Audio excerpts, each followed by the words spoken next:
सहस्रशीर्षं देवं विश्वाक्षं विश्वशम्भुवं विश्वं नारायणं देवमक्षरं परमं पदं विश्वतः परमां नित्यं विश्वं नारायणगुं हरिं विश्वमेवेदं पुरुषस्तद्विश्वमुपजीवति पतिं विश्वस्यात्मेश्वरगुं शाश्वतगुं शिवमच्युतं नारायणं महाज्ञेयं विश्वात्मानं परायणम्।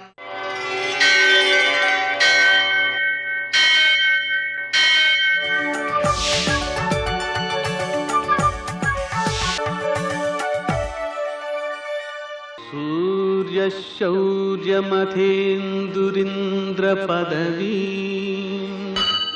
सन्मङ्गलं मङ्गलम्। यः कर्ता जगतां भर्ता संहर्ता महसां निधिः प्रणमामिदमादित्यं बहिरन्तस्तमोपहम्। నేటి కాలమాన విశేషాలను గమనిద్దాం.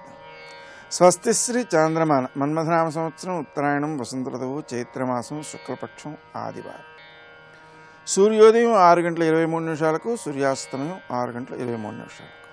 తిథి విధియ ఉదయం 8:17 వరకు, తరువాత తదియ తెల్లవారుజామున 5:26 వరకు, నక్షత్రం రేవతి ఉదయం 6:29 వరకు, తరువాత అశ్విని నక్షత్రం తెల్లవారుజామున 4:23 వరకు, వర్జం రాత్రి 12:44 నుంచి 2:11 వరకు, దుర్ముహూర్తం సాయంకాలం 4:47 నుంచి 5:35 వరకు, అమృతకాలం రాత్రి 9:49 నుంచి 11:16 వరకు, రాహుకాలం ఆదివారం కాబట్టి సాయంకాలం 4:30 నుంచి 6 గంటల వరకు, అష్టకవర్గరీత్యా శుభప్రదమైన సమయం ఉదయం 9 గంటలకు.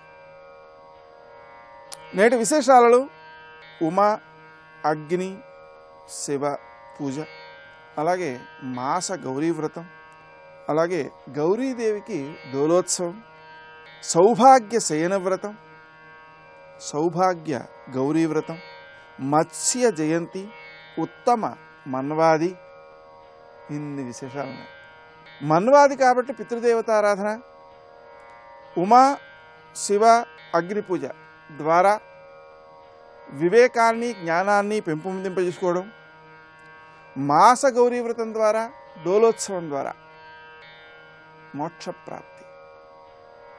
ఎవరైతే అమ్మవారిని ఇష్టదైవాన్ని ఊయలలో ఊపుతారో దాన్ని డోలోత్సవం అంటారు. ఆ విధమైన డోలోత్సవం ద్వారా మోక్షప్రాప్తి అనే అంశాన్ని మనకు శాస్త్రం చెప్తోంది. ఇక సౌభాగ్యశయన వ్రతం అనేటువంటి దానికి ఒక కొత్త మంచం, దాని మీద పార్వతీ పరమేశ్వరులను ఆరాధించటం, మంచంతో సహా ఉత్తమ దంపతులకు దానం ఇవ్వడం, ఉదయం నుంచి సాయంత్రం వరకు శివారాధన చేయడం, వీటన్నిటి ద్వారా సౌభాగ్యం వృద్ధి చెందుతుంది. అలాగే సౌభాగ్య గౌరీ వ్రతాన్ని, మత్స్య జయంతిని కూడా జరుపుకోవడం మంచిది. మత్స్యావతారాన్ని మనం ఆరాధన చేయడం ద్వారా ఏమవుతుంది అంటే జ్ఞానము సురక్షితమవుతుంది. విశేషించి మనకున్న జ్ఞానాన్ని వినియోగించడం ద్వారా నలుగురికి మేలు జరుగుతుంది. ఈ మత్స్యావతారం వేద రక్షణ, అలాగే జీవరక్షణ అనేటువంటి దానికోసం అది వృద్ధి చెందింది. ఆ కారణంగా మనకు వాటిని కాపాడుకోవడానికి ఇది బాగా ఉపకరిస్తుంది. ఆ మత్స్యావతారాన్ని పూజించటం అనే చర్య. మనకు ఈ ఆరాధనల వల్ల ప్రయోజనాలు ఏమిటి అని అనుకుంటూ ఉంటాం. కానీ ఆధునిక పరిశోధనలలో ఈ ఆరాధన, ఏకాగ్రత, ధ్యానము, జపము ఇత్యాదులు వ్యక్తిలో ఔన్నత్యాన్ని, సద్గుణాభివృద్ధిని, ప్రశాంతిని, ఆరోగ్యాన్ని కలిగిస్తున్నట్లుగా పరిశోధనలు తెలుపుతున్నాయి. నేటి ఆణిముత్యాలు.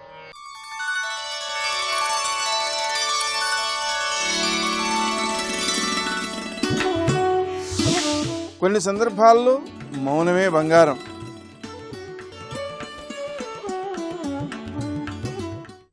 నేను చాలా ఆనందంగా ఉన్నాను అని పదే పదే చెబుతూ చేతలలో చూపకపోతే గుడ్డివాడు వెలుతురు గురించి మాట్లాడినట్లుంటుంది.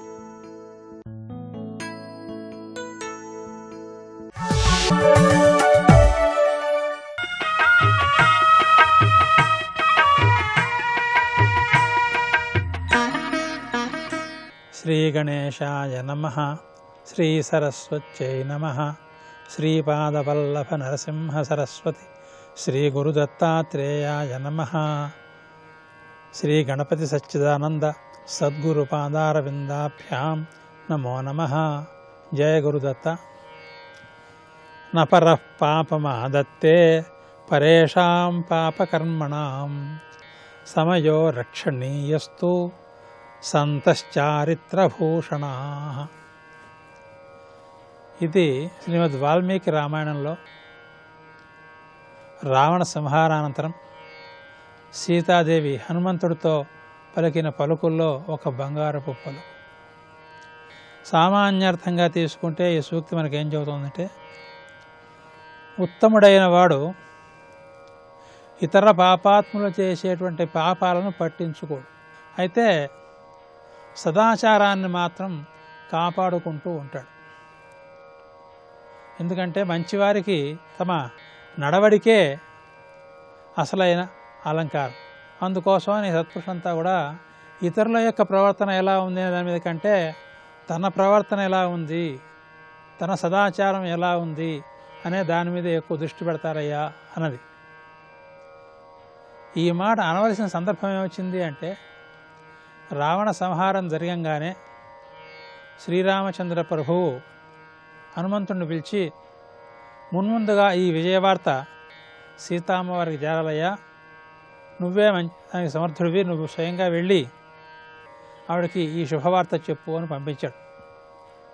ఆంజనేయ స్వామి విభీషణుడితో చెప్పి నగర ప్రవేశానికి కావలసినటువంటి ఇతర అనుమతులు కూడా ఆయన ద్వారా పొంది సీతాదేవి దగ్గరికి ఒంటరిగా వెళ్ళాడు. కిందటిసారి లంకలోకి హనుమంతుడు ప్రవేశించినప్పుడు ఈ రకమైన అనుమతులు ఇవన్నీ లేవు. దొంగతనంగా ప్రవేశించేశాడు. అప్పట్లో లంకా దహనం చేశాడు. అప్పట్లో ఈయన్ని గుర్తుపట్టిన రాక్షసులంతా కూడా కోపంగా చూశారు, మీద పడదామని చూశారు. కానీ ఇప్పుడు రావణ సంహారం జరిగిపోయింది కనుక అందరూ భయపడుతూ దూరంగా తొలగిపోతూ వెళ్ళిపోతున్నారు. సరే, సీతాదేవి దగ్గరికి వెళ్ళాడు. ఆ సీతాదేవి చుట్టూతా రాక్షస స్త్రీలు కాపలా కాస్తున్నారు ఇప్పటికీ కూడా. అయితే వాళ్ళకి రావణ సంహార వార్త యొక్క వివరాలు తెలియలే. వాళ్ళు ఎక్కడో ఊరు బయట ఉద్యానవనంలో ఉన్నారు కనుక వాళ్ళకి సరిగ్గా వార్తలు అందలేదు. మొత్తాన్ని రావణాసుడు సంహారం అయిపోయాడు అనే మాత్రం వార్త తెలిసింది. కనుక హనుమంతుడు ఎలా ప్రవర్తించాలి అనేది వాళ్ళు సరిగ్గా తేల్చుకోలేకపోతున్నారు. ఈ లోపల ఆంజనేయ స్వామి వెళ్ళి అమ్మవారికి విజయగాథ చెప్పాడు. ఆమె హనుమంతుడిని బాగా అభినందించింది. అయ్యా అమ్మ, మళ్ళీ స్వామివారి దగ్గరికి వెళ్ళి ఇలా మీరు సంతోషించారని చెప్తానండి అని బయలుదేరాడు. బయలుదేరిన వాడు కాస్త ఒక క్షణం ఆగి మళ్ళీ వెనక్కి తిరిగి, అమ్మా, ఈ రాక్షస స్త్రీలంతా నిన్ను నానా హింసలో పెట్టిన వాళ్లే కదా, ఇప్పుడు మనకి ఈ రాజ్యంలో ఏ రకమైన అడ్డం లేదు, నువ్వు గనక అనుమతిస్తే వీళ్ళందరినీ ముక్కల కింద నరికేస్తాను అన్నాడు. అనేప్పటికీ సీతాదేవి కొంచెం ఆశ్చర్యంగా చూసింది. ఇదేమిటి, హనుమంతుడు లాంటి వీరుడు ఇట్లాంటి మాటలు మాట్లాడుతున్నాడు? హనుమంతుడు అంటే సామాన్యుడు కాదు. పూర్వమే తన యొక్క విశ్వరూపాన్ని ఒకసారి అమ్మవారికి చూపించి ఉన్నాడు ఆయన.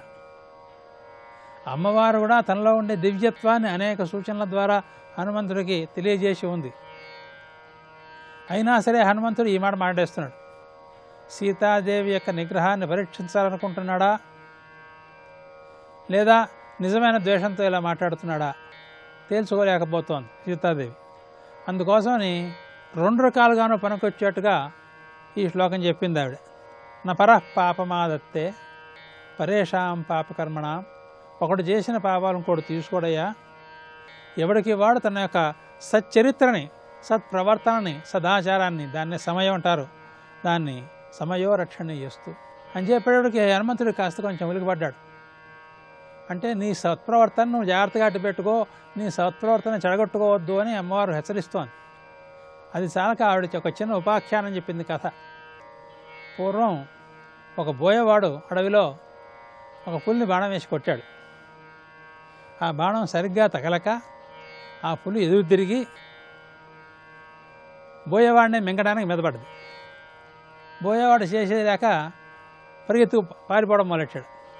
పారిపోయి ఒక చెట్టు ఎక్కేశాడు. చెట్టు కిందికి పులి చేరింది. తీరా చెట్టుకి పైకి చూస్తే పైన పెద్ద ఒక ఎలుకబంటు ఉంది. ఎలుకబంటు చెట్లు ఎక్కుతాయి, ఆ చెట్టు మీద ఉంది, కింద పులి పైన ఎలుకబంటు. వీడికి ముచ్చెమట్లో పట్టేసింది. అయినప్పటికీ మెల్లిగా తేరుకుని ఆ ఎలుకబంటికి నమస్కారం పెట్టి, ఓ భల్లోక రాజా, నువ్వు నన్ను రక్షించు, నేను శరణ పొందుతున్నాను, నువ్వు కనుక నన్ను కిందికి తోసేసావంటే ఈ పులి నన్ను మింగేస్తుంది, నన్ను రక్షించు అని ఆ భల్లోకాన్ని ప్రార్థించాడు. ఆ భల్లోకం సరైన సంజ్ఞ చేసింది. ఇది గమనించిన పులి ఆ భల్లోకంతో అంది, భల్లోక రాజా, నువ్వు తెలివి తక్కువవాడివి, మానవులు నమ్మకూడదు, వాళ్ళు నీకు నాకు కూడా సమానమైన శత్రువులు. ఒకవేళ వీడు నన్ను తప్పించుకున్నా రేపు ఏదో ఉపాయం చేత మళ్ళీ నిన్ను చంపేస్తాడు, వీడు వేటగాడు, అంచేత నువ్వు వాడిని తోసేయి కిందికి అని అన్నది. అంటే ఆ భల్లోకం ఉంది, నేను అట ప్రతిజ్ఞాభంగం చేయను, రక్షిస్తాను, మాట ఇచ్చాను, రక్షించవలసిందే అని రక్షించేసింది. ఈ కథ సీతాదేవి చెప్పేటప్పటికీ హనుమంతుడు ఆశ్చర్యపోయి సీతాదేవి యొక్క ఆ వాక్యం నపర పాపమాదత్తే పరేషాం పాపకర్మణ సమయో రక్షణీయస్తు సంతశ్చారిత్రభూషణ అనే దాంట్లో కొంచెం జాగ్రత్తగా ఆలోచిస్తే 2 అర్థాలు 3 అర్థాలు కనిపించడం ప్రారంభించినాయి. ఆ మహాతల్లి చెప్పినటువంటి ఈ చిన్న సూక్ష్మమైన వాక్కులో ఆ 2-3 అర్థాలు ఎలా మరి స్ఫురించినాయో, ఎలా అవి దాగి ఉన్నాయో మనం వచ్చేవారం చెప్పుకుందాం. జయ గురుదత్త.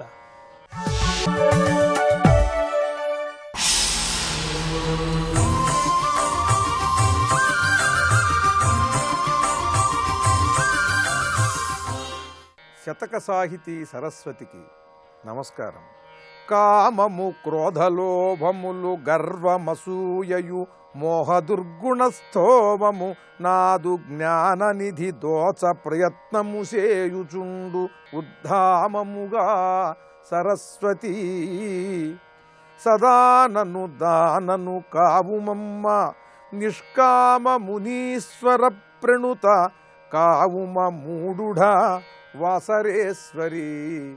ఓ జ్ఞాన సరస్వతి, కామము క్రోధలోభములు గర్వమసూయయు మోహ దుర్గుణస్థోమము, కామ క్రోధ మోహ లోభ మదమాత్సర్యములు ఈ అరిషడ్వర్గములు నిరంతరం కూడా నాదు జ్ఞాననిధి దోచ ప్రయత్నము చేయుచుండు.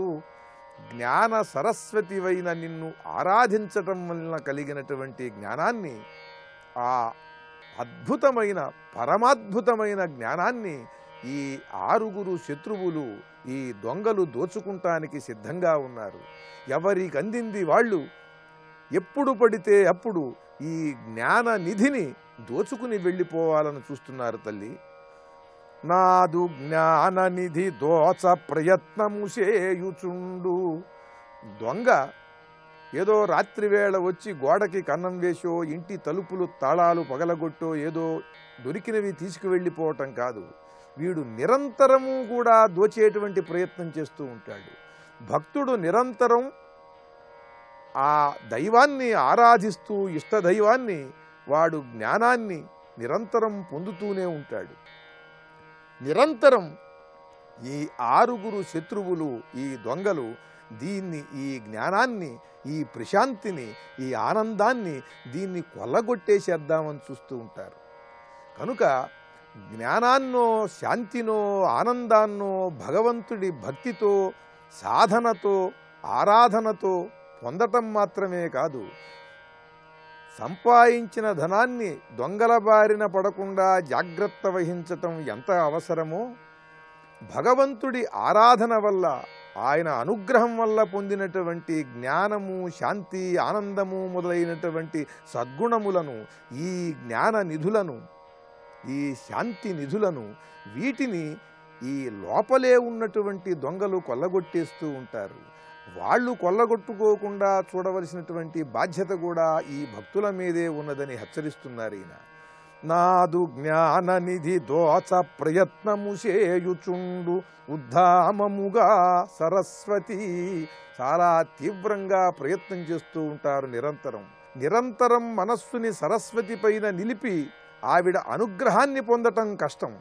ఒకవేళ పొందితే వచ్చే జ్ఞానము, శాంతో, ఆనందము దాన్ని నిలుపుకోవటం ఇంకా కష్టం. ఎవరికీ కనిపించనటువంటి 6 శత్రువులు లోపలే ఉండి దొంగలుగా వారు దీన్ని దోచుకోవాలని చూస్తున్నారు. సదా నన్ను కావుమమ్మ, నిరంతరము నన్ను నువ్వు రక్షించాలి. ఎందుకనంటే నిరంతరం వీళ్ళు ఈ శాంతిని, జ్ఞానాన్ని దోచుకునే ప్రయత్నం చేస్తున్నారు ఈ 6. కనుక సదా నన్ను కావుమమ్మ నిష్కామ మునీశ్వర ప్రణుత. ఏ కోరిక లేకుండా నీ గొప్పదనాన్ని గ్రహించి నీ మహిమలను, నీ లీలలను నిరంతరం స్తుతించేటువంటి నిష్కాముకులైనటువంటి మహామునీశ్వరుల చేత స్తోత్రములు చేయబడేటువంటి ఓ మహాసరస్వతి, నన్ను అనుగ్రహించు, జ్ఞానాన్ని ప్రసాదించు. ఈ ప్రసాదించిన జ్ఞానాన్ని అరిషద్వర్గములు మళ్ళీ కొల్లగొట్టకుండా రక్షించు అంటూ భక్తితో, ఆర్తితో జ్ఞాన సరస్వతిని ఆరాధిస్తూ చక్కని పద్యరచనతో గొప్ప శతకాన్ని మనకు అందించిన సరస్వతి ఉపాసకులు, బహుముఖ ప్రజ్ఞాశాలురు అవధాని శిరోమణి శ్రీ అష్టకాల నృసింహరామ శర్మ గారి వాసరేశ్వరి శతకంలోని మరి ఒక పద్యం గురించి రేపు ఉదయం తెలుసుకుందాం. ఓం శ్రీ జ్ఞాన సరస్వత్యై నమః. పంచముఖ ఆంజనేయ ప్రణామమయ్యా, దశభుజా రుద్ర తేజ దండములయ్యా, దశభుజా రుద్ర తేజ దండములయ్యా, పంచముఖ ఆంజనేయ ప్రణామమయ్యా. దక్షిణే లక్ష్మణో యస్య వామే చ జనకాత్మజా పురతో మారుతిర్యస్య తం వందే రఘునందనం. ఆంజనేయం మహావీరం బ్రహ్మ విష్ణు శివాత్మకం బాలార్క సదృశాభాసం రామదూతం నమామ్యహం. శివాయ గురవే నమః. శ్రీమాత్రే నమః. శ్రీ విష్ణురూపాయ నమః శివాయ. శ్రీరామ జయ రామ జయ జయ రామ. ఆంజనేయ స్వామి వారికి బ్రహ్మదేవుడు వివిధ వరములను అనుగ్రహించడం గురించి చెప్పుకున్నాం. అంతేకాకుండా దేవతలందరూ కూడా తమ యొక్క వివిధ శక్తులను ఆంజనేయ స్వామి వారికి సమర్పించారు. ఇలాగ సర్వదేవతాశక్తి మయుడయ్యాడు ఆంజనేయ స్వామి వారు. తక్కిన దేవతలొక్కొక్కరు ఒక్కొక్క వరమ్ము నొసగిరి ఉత్సాహముతో అక్కమల గర్భుడు అనిలుని దిక్కుగని గణించే ఎల్ల దివుజులు పొగడన్. తక్కిన దేవతలు అంటే మొత్తం 33 కోట్ల దేవతలు కూడా వారి వారి వరములను ఉత్సాహంతో ఇచ్చారట. ఈ విధంగా స్వతసిద్ధమైనటువంటి రుద్రస్వరూపుడైన హనుమలో ఇతర దేవతాశక్తులన్నీ కూడా మేళనమయ్యాయి. పైగా సమస్తమైన దేవతలు వింటూ ఉండగా, వారు స్తుతిస్తూ ఉండగా బ్రహ్మదేవుడు వాయుదేవుడితో ఇలా అంటున్నట్ట. అమిత్రాణం భయకరో మిత్రాణం అభయంకర అజేయో భవితా పుత్ర తవ మారుత మారుతి. నీ యొక్క పుత్రుడు ఎంతో గొప్ప కార్యములు చేయబోతున్నాడు, ఘనకార్యములు చేయబోతున్నాడు. పైగా కారణం కోసం అవతరించిన మహానుభావుడితడు. అమిత్రాణం భయకర, శత్రువుల పట్ల భయంకరుడు, మిత్రుల పట్ల అభయంకరుడు. ఇక్కడ స్వామి యొక్క 2 లక్షణాలు చెప్తున్నారు. కొందరు భయం ఉంటే ఎప్పుడూ వాళ్ళ యొక్క స్వభావం భయం పెట్టడమే. కానీ ఈయన అలా కాదు. ఇటు భయం కలిగించగలడు, అటు అభయాన్ని ఇవ్వగలడు, రెండూ చేయగలడు. అయితే ఎవరికి భయంకరుడు అంటే శత్రువులకు భయంకరుడు, మిత్రులకి అభయంకరుడు. అజేయో భవితాపుత్ర, అజేయుడు. ఇతడిని ఏ ఒక్కరు కూడా ఎదుర్కొనలేరు. స్వామి ఎక్కడుంటే అక్కడ జయం, పరాజయం అనేది లేదు. అపరాజితుడు నీ పుత్రుడు. తవ మారుత మారుతి. ఇక్కడ మారుతి అనే మాట మళ్ళీ ఉన్నది. అంటే మరుత్తులంటే వాయువు అని అర్థం. కనుక మారుతము అంటే వాయువు గనక మారుతి అంటే వాయుపుత్రుడు అని అర్థం. ఆంజనేయ స్వామి వారికి అనేక నామములు కనిపిస్తుంటాయి వ్యవహారంలోనే. మనకి కొంతమందికి శాస్త్రాల్లోకి వెళ్తేనే బహు నామములు కనిపిస్తాయి, కానీ ఆంజనేయ స్వామి వ్యవహారంలోనే అనేక నామములు ఉన్నాయి. ప్రతి నామము కూడా మంత్రమే. అందుకే మారుతి నామం కూడా ఒక మంత్రంగానే చెప్పబడుతున్నది. ఇక్కడ బ్రహ్మదేవుడే అన్నాడు, ఈ మారుతి గొప్ప అజేయుడవుతాడు సుమా. సమీరా నీ కుమారుడు గ్రశౌర్య ధైర్య ధుర్యుడు, అప్రమేయ శక్తి రామ కార్యభారముని, రావణ జమిత్ర భీకర ప్రతాపుడై చరించు, లేదసాధ్యమీ జగంబులందు వీని కంచు బల్కి పోయినన్. ఇతడికి అసాధ్యమనేది లేదు సుమా అని చెప్పి బ్రహ్మదేవుడు అంతర్ధానమయ్యాడు. అప్పుడు వాయుదేవుడు చాలా సంతోషించి తన యొక్క పుత్రుడిని ముద్దాడాడు అనే విషయాన్ని ఇక్కడ ఉత్తర రామాయణంలో చెప్తున్నారు. సంతసమున అంత నభస్వంతుడు ఆ కొడుకు గొంచు వచ్చి ప్రచింతాక్రాంతయ్య వగచు కేసరికాంత కొసగి అతని మహిమ గణయించి చనెన్. ఆ తర్వాత వాయుదేవుడు ఆ ఆంజనేయ స్వామిని తీసుకువచ్చి అంజనాదేవికి అప్పగించి, నీ పుత్రుడు వివిధములైనటువంటి వరములు పొందాడు, ఇతడు మహాత్ముడు అని తెలియజేసి అంజనాదేవికి ఆనందం కలిగించి అక్కడి నుంచి వాయుదేవుడు కూడా అంతర్ధానమయ్యాడు. ఇక్కడ హనుమ యొక్క నామములు కొన్ని మనం ప్రస్తావన చేసుకున్నాం. ఒకటి హనుమాన్ అనే పేరు, మారుతి అనే పేరు, ఇంకా మరికొన్ని ముఖ్యమైన నామములు సంహితా గ్రంథాల్లో ఆయన కనబడుతున్నాయి. దాని గురించి ఇక్కడ మనం చెప్పుకుంటే, పార్వతీ హస్త సంభూతే పార్వతీపుత్ర నామవాన్. ఆంజనేయుడికి పార్వతీపుత్రుడని నామం ఉందిట. ఇవన్నీ కూడా ఉపాసనాపరమైన మర్మములు. కొత్తగా వినగానే కొందరికి నొసలు చిట్టించవచ్చు, ఎందుకంటే రామాయణమే అలవాటయ్యి ఇవి అంగీకరించడానికి మనస్సు ఒప్పుకోకపోవచ్చు. కానీ ఒక దేవతను అర్థం చేసుకోవాలంటే ఆ దేవతకి సంబంధించినటువంటి ఉపాసన మర్మములన్నీ తెలియాలి. అసలు దేవతగా అంగీకరించి ఆరాధించే వాళ్ళ విషయం, అసలు దేవతగా ఒప్పుకోని వాళ్ళని వదిలేద్దాం. హనుమంతుడు సాక్షాత్తు దేవత, రుద్రస్వరూపుడని అంగీకరించినట్లయితే మనకి భారతదేశంలో అనేక చోట్ల హనుమంతుని యొక్క ఉపాసనా విషయములు కనిపిస్తూ ఉన్నాయి. హనుమంతుని దేవాలయాలు ఉన్నాయి. అంతెందుకు నిన్న మొన్నటి తులసీదాసు హనుమంతుడిని ప్రత్యక్షం చేసుకున్నాడు. ఆయన జీవిత చరిత్రలో అది కనబడుతున్నది.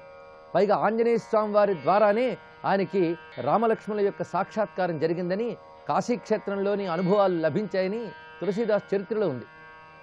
స్వయంగా ఆయనే లిఖించుకున్నాడు. రామచరిత మానసులో విషయమంతా ప్రస్తావన జరుగుతున్నది. ఆంజనేయ స్వామి వారి యొక్క అనుగ్రహం చేత రామదర్శనం పొంది ఆ తర్వాత విశ్వేశ్వరుని యొక్క ఆనతి మేరకు రామచరిత మానసుని రచించినట్లుగా తులసీదాసే పేర్కొన్నాడు. దానికి ఆయనకు ఫలంగా లభించింది కైవల్యం. దానికి సాక్ష్యంగా ఇప్పటికీ కూడా మనకి కాశీక్షేత్రంలో గంగానది తీరంలో అసీఘాట్ వద్ద తులసీదాసు యొక్క దివ్య సమాధి ఉన్నది. తులసి రామాయణము, రామచరిత మానసు అత్యంత ప్రసిద్ధి చెందింది. అది గొప్ప ధర్మశాస్త్రంగా కూడా చెప్పబడుతూ ఉంటుంది. అంతేకాదు చారిత్రకంగా అది అనేకములైనటువంటి సామాజిక రుగ్మతలను కూడా తొలగించినటువంటి గొప్ప గ్రంథం రామచరిత మానస్. తద్వారా తులసీదాస్ చేసిన ఉద్యమం సామాన్యమైనది కాదు. ఒకవైపు భక్తి ఉద్యమం, ఇంకోవైపు శివకేశవ అభేద ఉద్యమం, ఇవన్నీ వ్యాప్తి చేశాడు. దానికి అండ ఎవరంటే ఆంజనేయ స్వామి వారు. అందుకే తులసీదాసు దర్శనం పొందాడు గనుకనే ఆయన ఆంజనేయ స్వామి వారిపై రచించిన హనుమాన్ చాలీసా ప్రపంచవ్యాప్తంగా ప్రసిద్ధి పొందింది. హనుమాన్ చాలీసా పారాయణ చేసి అభీష్ట సిద్ధులు పొందుతున్న వారందరూ ఉన్నారు. హనుమాన్ చాలీసా రచించినటువంటి ఆ తులసీదాస్ చెప్తాడు, ఔర దేవత చిత్తన ధరహి హనుమత్సేయి సర్వసుఖకరయి అని. అంటే ఇక ఏ దేవతని చింతించకుండా ఆంజనేయ స్వామిని ఉపాసించినట్లయితే, అంటే అనన్య భక్తితో ఆరాధించినట్లయితే అతడికి సర్వసుఖములు లభిస్తాయి అని ఆ రామభక్తుడు శివసాక్షాత్కారం పొందినటువంటి మహాత్ముడు సెలవిచ్చాడు. దీన్ని బట్టి ఆయన యొక్క ఆంజనేయోపాసన యొక్క ప్రసిద్ధి మనకు తెలుస్తున్నది. ఇది ఏంటంటే ఉపాసన యొక్క ప్రత్యక్షానుభవములకి నిదర్శనంగా చెప్పుకుంటున్నాం. అంతేకాదు ఒకప్పుడు తులసీదాసుకి పరప్రయోగం చేత బాహువులు స్తంభించిపోయేట. ఆ సమయంలో ఆయన ఆంజనేయ స్వామిపై ఒక అద్భుతమైనటువంటి దోహాలను రచించాడు. హనుమాన్ బాహుక్ అని పేరుతో ఇప్పటికీ లభిస్తున్నవి. హిందీ భాషలో ఉంటుంది, అవధి హిందీ భాషలో రచించాడు ఆయన. అప్పుడు ఆంజనేయ స్వామి ప్రత్యక్షమై తన తోకని తాకించారు తులసీదాస్ వారికి. ఆ వాలము తాకడం చేతనే ఆయనకున్నటువంటి స్తంభనం తొలగిపోయింది. అది హనుమాన్ బాహుక్ పేరుతో ఇప్పటికీ కూడా అత్యద్భుతమైనటువంటి శక్తిని కలిగి ఉన్నది. అంతేకాదు కాశీక్షేత్రంలో తులసీదాసు ప్రతిష్ఠ చేసిన ఆంజనేయ ఆలయాలు కొన్ని ఉన్నాయి. అందులో ప్రధానంగా సంకటమోచన హనుమాన్ మందిర్ అని చాలా ప్రసిద్ధి చెంది ఉన్నది. ఇప్పటికీ అక్కడ నిరంతరం రామాయణ పారాయణలు, హనుమద్ ఉపాసనలు జరుగుతుంటాయి. ఈ సంకటమోచన హనుమాన్ మందిరం ఆ తులసీదాసు దర్శించి ప్రతిష్ఠించినటువంటి ఆంజనేయ మందిరం. ఇలాగ ఉపాసనాపరమైన రహస్యాలు చాలా మనం కొన్ని చెప్పుకునే ఆ తర్వాత సుందరకాండ యొక్క వైభవాన్ని తెలుసుకుంటాం. పార్వతీ హస్త సంభూతే పార్వతీపుత్ర నామవాన్. శివతేజస్సు ముందు పార్వతి ద్వారా అగ్నిదేవునికి వచ్చినది అని చెప్పుకున్నాం గనక పార్వతీపుత్రుడనే పేరు ఆంజనేయ స్వామి వారికి ఉన్నది. పైగా ఆంజనేయ ఉపాసన, గణపతి ఉపాసన, సుబ్రహ్మణ్యోపాసనలో కొన్ని సామ్యములు ఉన్నాయని మనం గతంలో చెప్పుకున్నాం. దాన్ని ఇక్కడ స్మరించుకోవాలి. కనుక శివశక్తుల యొక్క ఏకత్వము ఆంజనేయ స్వామి వారి వద్ద ఉన్నది. ఆంజనేయ ఉపాసనలో కూడా శక్తి ఉపాసన యొక్క ప్రాధాన్యం ఉన్నది. అగ్నినా ధార్యమాణత్వాత్ అగ్నిగర్భో భవాన్ భవేత్. ఆంజనేయుడికి మరొక పేరు అగ్నిగర్భుడు. ఈ పేరు సుబ్రహ్మణ్య స్వామి కూడా ఉన్నది, ఆంజనేయునికి ఉన్నది. అగ్నిగర్భుడిని ఎందుకు వచ్చిందంటే అగ్ని ధరించాడు గనకనే ఈయనకి అగ్నిగర్భుడని పేరున్నది. వాయుప్రసాద జననాద్ వాయుపుత్రో నిగజ్జసే, ఇది స్పష్టంగా తెలుస్తున్నది. వాయుదేవుని ద్వారా కలిగాడు కనుక వాయుపుత్రుడు అని చెప్పబడుతున్నాడు. అంజనాగర్భ జననాత్ ఆంజనేయస్తతో భవాన్. అంజనాదేవి గర్భం నుంచి కలగడం వల్ల ఆంజనేయుడు. కేసరీ క్షేత్రజన్యత్వాత్ పుత్ర కేసరిన కపే. కేసరీ క్షేత్రమైనటువంటి అంజనాదేవి అందు కలిగాడు గనక ఈయనకి కేసరీ కుమారుడు అని పేరు కూడా ఉన్నది. హనువజ్ర ప్రహారాద్ధి హనుమానితి నామతే. హనువజ్ర ప్రహారాద్ధి అంటే వజ్రపు యొక్క దెబ్బ చేత ఆయన యొక్క హనువు ఎప్పుడైతే భాషించిందో అప్పటి నుంచి హనుమాన్ అనే పేరు వచ్చినది. ఇక బ్రహ్మ విష్ణు శివాంసత్వా త్రిమూర్తి విస్తృత. ఆంజనేయ స్వామికి త్రిమూర్త్యాత్మకుడనే పేరున్నది. ఇది ఒక పెద్ద రహస్యమైన ఉపాసనాపరమైన అంశం. ఆంజనేయ స్వామిలో బ్రహ్మశక్తి, విష్ణుశక్తి, శివశక్తి మూడు ఉన్నాయి. ఆయనలో ఉన్న వేద విజ్ఞానము, అలాగే విష్ణుత్వము, త్రివిక్రమత్వము, ఇక సాక్షాత్ శివస్వరూపుడు గనకనే ఈ మూడు అంశాలు ఆయన దగ్గర ఉన్నాయి. అందుకే ఆంజనేయ ధ్యాన శ్లోకంలో ఆంజనేయం మహావీరం బ్రహ్మ విష్ణు శివాత్మకం బాలార్క సదృశాభాసం రామదూతం నమామ్యహం అని సంహితా గ్రంథములు చెప్తున్నాయి.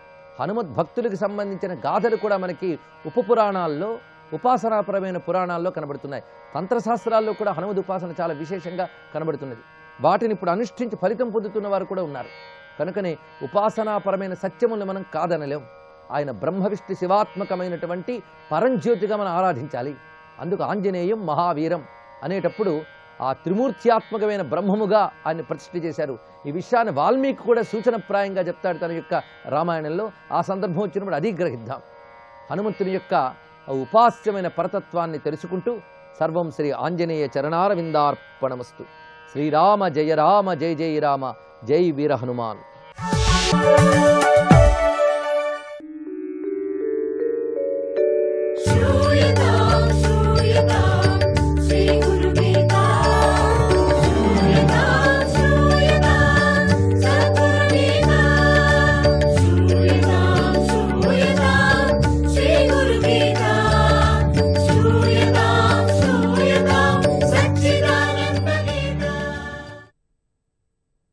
ఇక్కడ శివపార్వతులు గణపతి బుద్ధిశక్తికి యుక్తికి ఎంతో ఆనందించారని చెప్పుకున్నాం కదా.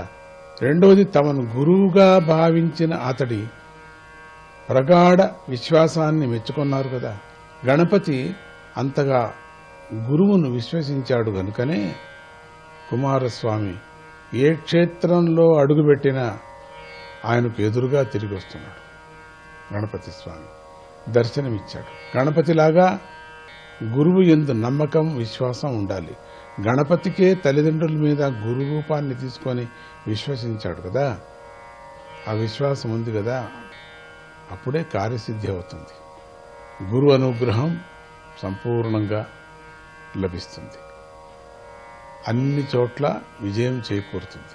భవారణ్య ప్రవిష్టస్య దిగ్మోఘ భ్రాంతచేతసః येन संदर्शितः पंथाः तस्मै శ్రీ గురవే నమః. సంసారం అనే అరణ్యంలో ప్రవేశించి దిక్కు తెలియని నాకు మంచి దారి చూపించిన ఆ శ్రీ గురువునకు నమస్కారము.